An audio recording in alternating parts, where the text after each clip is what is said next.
Ozan Aksoy hونەرەمەندێکە ku li bajarê New Yorkê Amerîkayê bi zimanê Kurdî, Ermenî û Tirkî stranên gellerî dibêje.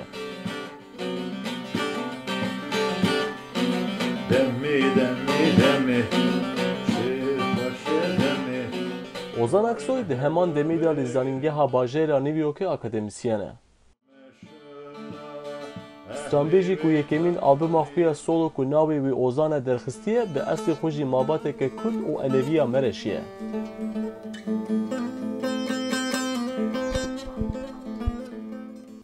İsmim Ozan Aksoy.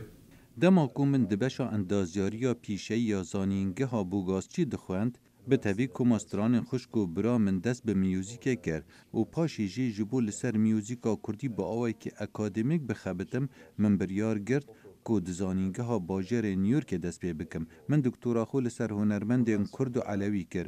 Mûzîka min pitir ji çanda Kurdî û Elewî ye. Bi qasî ku ji destê min de stranên Kurdî û Elewiyan li Amerîka bidmenasîn.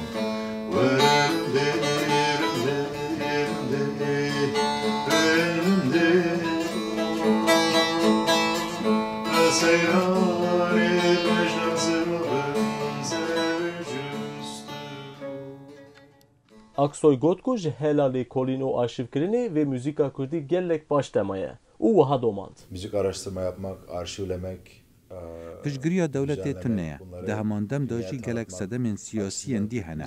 Duwarê mûzîka Kurdî da têra xwe lêkolîn nehatiye kirin û mîna kevneşûkiya dengbêjiyê heye. Dengbêjî ji dayikbûnê ve naye. Zarokên Kurd ger li Îstanbulê mezin bibin, nemumkin e bibne dengbêj. Mûzîka Kurdî naête piştgirî kirin, hem jî dête astan kirin. Wisa dête qubul kirin ku qay tune ye.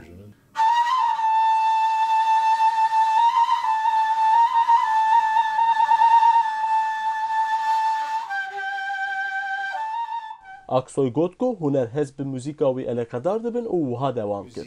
İşte Türk müziği, Alevi müziği, onların hepsinin bir arada olduğu Ew stranên Kurdî, Elewî, Ermenî û Tirk dibêjin tê hez kirin. Û konserê min piraniya guhdarê min Emerîkê ne. Ez di mûzîka xwe da sazê û nayê bikardînim. Ez dixwazim mirov hêzê ji mûzîka Kurdî werbigire û guhê xwe tevê mûzîkê. Mirov li dema stranên milletî guhdar dike, pêşdarzayên wan li ser milletî tê şikandin. Ji ber vê çendê min projek li ser nexşa mûzîkê heye ku hêşta min temam nekiriye. Ez hezir dikim ku li derbê sînorê dewletê mûzîk were danan.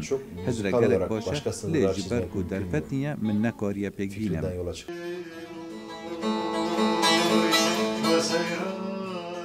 Sinan Tunçdemir, Dengê Amerika, New York.